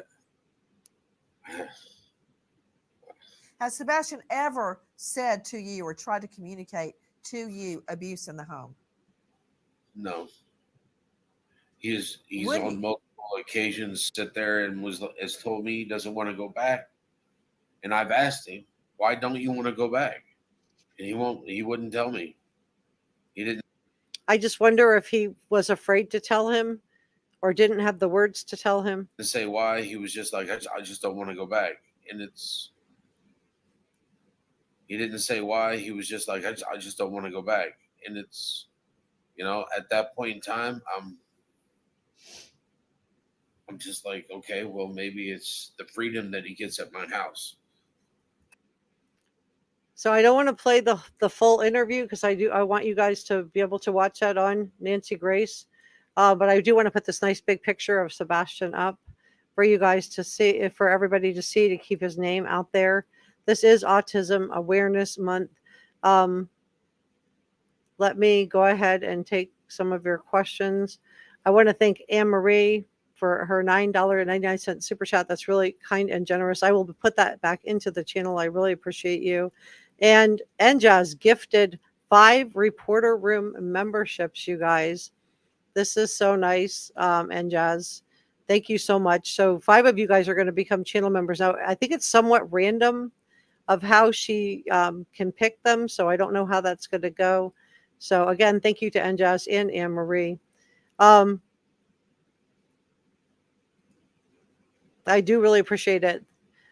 For those of you that I have had a couple of people who, talking about money, but every video I've done on Sebastian has been demonetized, just FYI. So that's what my analytics tell me. So anyway, I'm doing this because I do want to find him. Kimmy said ads are solely from the platform, not me. Yeah, I don't have the ability to control that, you guys. That's not something I can. I would probably get in trouble if I just tried to do something like that. It would be a problem. Elmer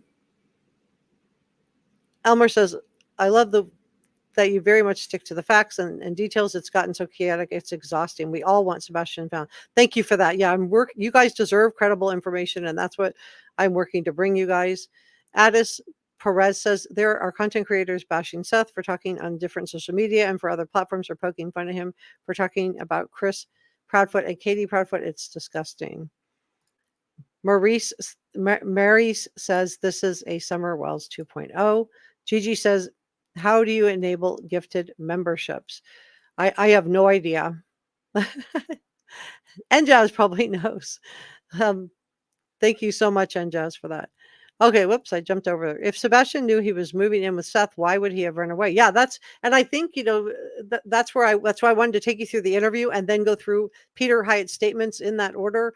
I just wanted to show you the interview in full so you guys could just kind of see for yourself. But then I also wanted to show you what an expert statement analyst who works with law enforcement, what his take on it was also. Yeah, great points. You have the best comments. We have the smartest subscribers on YouTube. Mama's Love says, if you think about it, Chris already has an attorney. It's the one that's dealing with the case with his ex-wife over custody. And Jess says, a warm welcome to everyone coming into the chat. And Brother Mike says, Seth is wearing himself out. I'm watching my words here, looking for Sebastian. I agree. Hush Pup says, a major red flag is that Katie didn't phone Seth to ask if he had heard anything from Sebastian. Oh, this is such a great point, Hush Pup. So a major red flag is that Katie didn't phone Seth to ask if he heard anything from Sebastian when they last spoke. Had he said anything unusual to him? And did he come and take Sebastian? Why not? Very interesting. Mama's Love said he was probably, if he said anything, he would never see his dad again. I don't know. I know with autism, they can have trouble expressing themselves. They have a difficult time with social cues. Leslie agrees with you. Gigi's wondered the same thing. Edja says, it's heartbreaking to see him like this. Bless him. Amelia says, did you see? Oh, I don't know what that is. Okay. It's a great group of people. Addis Perez says, people need to understand why Seth is upset. He's feeling overwhelmed, frustrated, exhausted. He needs prayers, not bashing, blaming, or judging. Yeah, I think, of the three parents, I'm not seeing him being called out for his statements, and he's made multiple public statements. He's gone everywhere trying to advocate for Sebastian.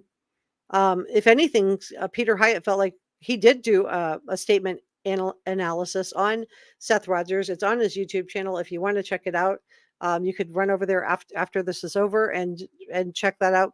But he didn't find anything that set off red flags for him in regards to Seth Rogers. He also has a rock solid alibi. Working at a jail for a 12-hour shift is about as rock solid as you can get. And then he's not in town. He's hours away. Where is Davidson? That's Chris's end game to get custody of his daughter. I don't know if he's going to get it now. Doomer Sterling says, how many times did Sebastian have to tell you he didn't want to go back there? Was Sebastian driven to school? I don't know if he took the bus or if he would normally be driven. I don't know. Great question. Yeah, the channel members are done randomly. And Jazz would be given like a list of people, and she is allowed to pick a few people off the list that's provided to her. Not by me. It's just random. Spirit says, hey, Spirit 8. Sebastian was meant to move in with Seth last year, but it had to be put back to this year. I asked Katie, did she have any life insurance on Sebastian? She said, no, but Seth does. Hey, Half Pint. Hush Press Up. I love this child's smile like Harmony Montgomery. They smiled with their whole face. He does. He has such a beautiful smile. He is such a precious person. Debbie says, when I looked up why the Secret Service would be involved, I read forensics. That can cover a lot. Hey. Okay. My Life says, autistic kids sometimes can't express themselves like other children can. Yeah, they do have more difficulty with social interactions. So expressing and also reading verbal and social cues. Spirit says she would not mention if Chris did or did not. She just said she did not. Great point. Cole Cola says, yes, we want him found. Sandy says, why was Chris trying to get his job back? Why did he think he lost his job? I don't know. I mean, he said they had to leave the house because he was going back to work. And now all of a sudden Katie is accompanying him to work. I just think that's unusual too, because if you were, expecting somebody to return. I agree. He does. He has a beautiful smile.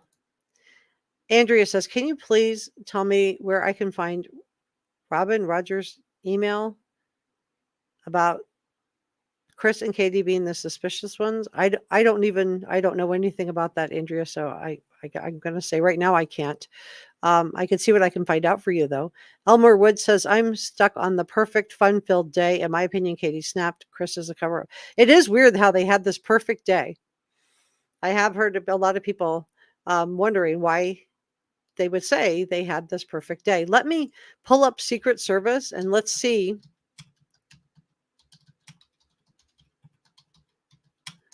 why they would be involved.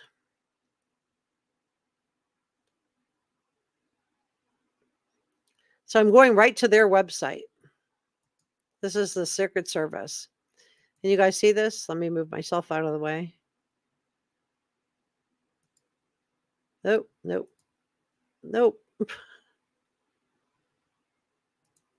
There. Okay, that's a lot better.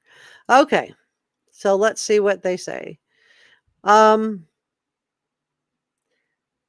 this is the omnibus crime bill. The U.S. Forensic Service was mandated by Congress to provide forensic and technical support to assist all U.S. law enforcement agencies and the National Center for Missing and Exploited Children with their investigations of missing and exploited child cases. On April 30th of 2003, President George Bush signed the Protect Act of 2003, known as the Amber Alert Bill, which expanded the authority of the Secret Service to provide forensics and investigative assistance in support of any investigation investigation involving missing or exploited children. They have a long-standing partnership with the National Center for Missing and Exploited Children and have had liaisons. So that explains that. So they have been doing this since 2003. I've never heard of them getting involved in a case like that, but this is Operation Safe Kids. The Secret Service program offers inkless mobile fingerprinting that consolidate a child's biographical and biometric data into a single document that parents can provide to law enforcement if the child is ever reported missing. No information about the child or their family is recorded or maintained by Secret Service, its employees, or shared with other entities. Let's look at what they do with the Child Smart program. The Secret Service Child Smart program was created in partnership with the National Center for Missing and Exploited Children to help educate parents and children about internet and personal safety. The child safety experts at the NCMEC create educational resources for parents and K through 12 students. The Secret Service delivers free prevention resources to schools, communities across the nation related to internet safety, cyberbullying, online enticement, texting with the S word, trafficking, watching my words, as well as self-protection and abduction prevention strategies. Secret Service presenters engage audiences using videos, discussion, and practical tips for staying safe online. Very interesting, you guys. I really appreciate your sharing that information. Lisa says the Secret Service is partnered. Yes, they are. Let me go down here. Oh.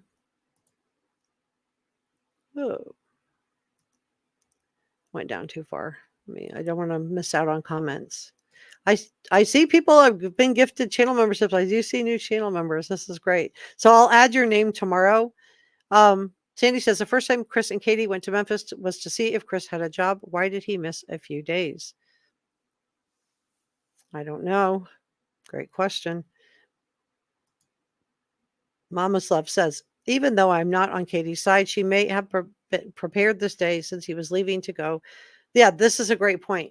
If he really was good to go with Seth Rogers, then maybe they would have had a very nice day, just knowing that they were about to shift custody. Yeah, that's a great point. I think that's a fair point. Did Seth pass his polygraph? I don't know. He fell asleep multiple times during the polygraph. So I'm going to say that it would probably be considered inconclusive. Christine said, why didn't she check on him when he was in bed? I check on my children all the time, especially if they have special needs. I don't know if there was something that she normally did. He was 15. So I don't know. Great question. Curly said Secret Service can get involved if anyone found out who Katie worked for and took Sebastian as a way to make her do something to get her son back. This may go deeper than we think. Wow, great point, Curly. Spirit says Chris's mom has been a friend in Homeland Security. It's been put up by another channel with proof. Thank you.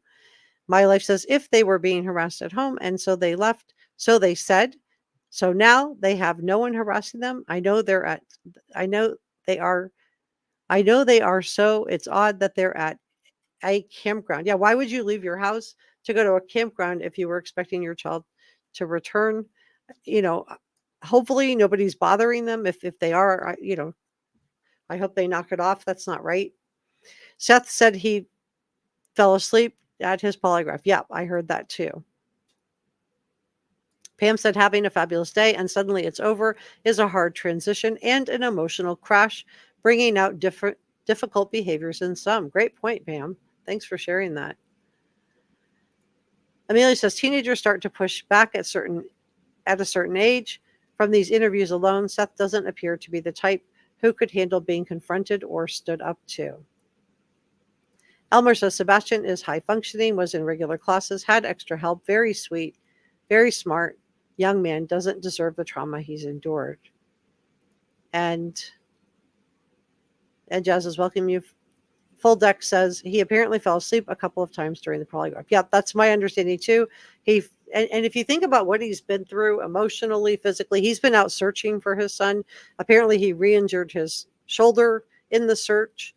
And then he probably hasn't been sleeping well. So I don't know. I'm not going to read too much into the fact that he fell asleep. At least he showed up for the polygraph, which is more than the other one can say.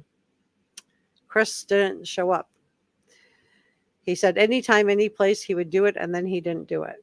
Addis Perez says, I think anytime a child is reported missing, the home should be treated like a crime scene, and everyone living there is a person of interest until a thorough investigation is completed, then a broader search.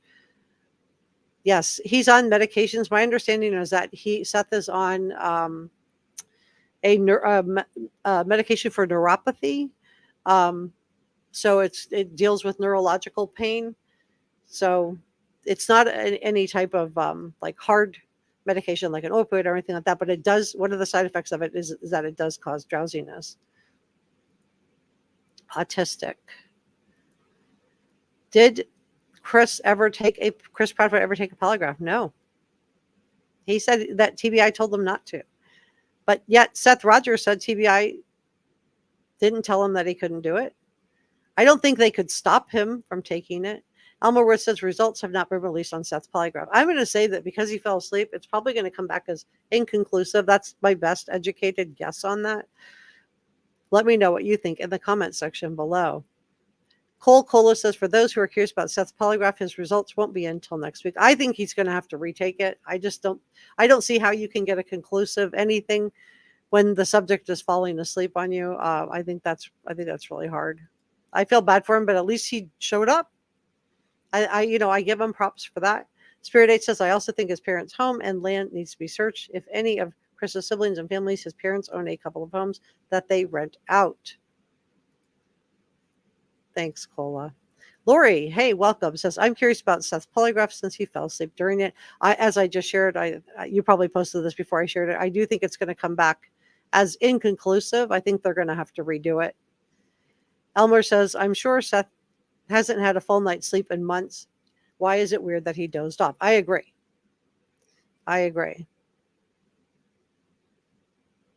Halfpine says, last I heard, his results have not been released. I think Seth told someone we would find out next Wednesday, but don't quote me on that. Full Deck says, Seth works with criminals on a daily basis. Is it a payback situation? I mean, to me, I don't see how you could have a better alibi than if you're working a 12-hour shift at the jail. So, I feel like that's pretty about as rock solid as you can get on it. Working in the jail. He wasn't in jail. He was working there, but I think that's pretty rock solid. There's cameras everywhere. He would have clocked in and clocked out. They're going to film people coming and going just in case somebody gets out. So I don't know. Seth did say Sebastian did ride the bus. Thanks for that. Yeah, thank you so much for all of you guys who are subscribing and helping Reporter Room grow. I really appreciate you. Wendy says, thank you for handling the situation so professionally. My pleasure. Mary's says the whole case has been mismanaged from the start. Proudfoot's, the boxer socks have clout in Tennessee law enforcement. John says, if Seth wrote a school bus, he would have had many times to escape. Are you talking about Sebastian wrote a school bus? Can you clarify that for me, John? I'm not sure what you're asking. Rosanna said, one day I have to tell parents where he is if he's in an institution, knowing the world is looking for him. And Addis says, Chris Proudfoot and Katie Proudfoot 3-hour phone call reminds me of the Chris Watts and NK 111-minute phone call before he did away with his family. Yeah, it's coincidentally about the amount of time it would take to travel from where he was working. He said door to door, that was 3 hours and 37 minutes. Leslie said, I don't think it's weird Seth hasn't had any sleep. He hasn't rested since Sebastian went missing. I agree. I think he's been out everywhere. Anyone that will have him on, he's on. He's got T-shirts with his son's picture on it. In contrast, we have the stepfather and the mother who moved away from the house and left. And I don't know. Mimi says, Katie should have been investigated at the first day because she was the last person to see him alive. That is police standard. Dutch Mom, hey, great to see you. Said it's weird that they didn't report anything the first week, in my opinion. Great point. Gigi says, I agree. Plus, Seth won't find out till next week on Nancy's channel. Mama's Love says, Seth said he seen Katie and Sebastian get in her car. He never said anything about the aunts and the cousins that were supposed to be there. Why not see them? Are you talking about on TV footage that he saw Katie and Sebastian? Maybe it was just outside of the restaurant and they may have gone in a different direction in the parking lot. Cole Cola says he won't stop looking for his son. I agree. You know, he hasn't left town. He's right here. He's right here in town. Shelley says, makes no difference if Seth passed to Polly. He was working in a prison. There's a video, evidence to corroborate. Poor guy's anxious and exhausted. No wonder he fell asleep. I agree with that assessment, Shelley. Hushpup says, the other thing is a 15-year-old Sebastian would have been a lot stronger and more difficult to handle than when younger. Maybe something happened and Katie phoned Chris for help. Holly says that her mom has peripheral neuropathy and it's very painful. It is very, very painful. I want to welcome Shelley Agua, became a new channel member to Reporter Room. If you'd like to be a channel member and have your name appear in all of our videos, I want to thank our VIP, J&J, and I want to thank our producers, George Brown and Jazz, and for Amber. And I want to thank our channel members. So your name will appear like this in all of my live streams and all of my videos. But subscribing helps too, and it's free. But if you'd like to become a channel member, the join button is next to the subscribe button. We'd love to have you. We do channel member only live streams. I did one yesterday, and I'm going to do another one after our Brian Kohlberger live stream, which is this Sunday. So be on the lookout for that. And I have another Brian Kohlberger video coming out tomorrow. So I do appreciate each and every one of our channel members. You guys allow me to be able to do videos like this one where I'm just, I'm basically working for free. Thank you. This is PayPal gratitude and Super Thanks gratitude. And also gifted memberships. And I'll be if you just gifted memberships today, I'll be adding your name to the next live stream. So let me know in the comment section below what you think about all of this. I really want to hear your thoughts on this case.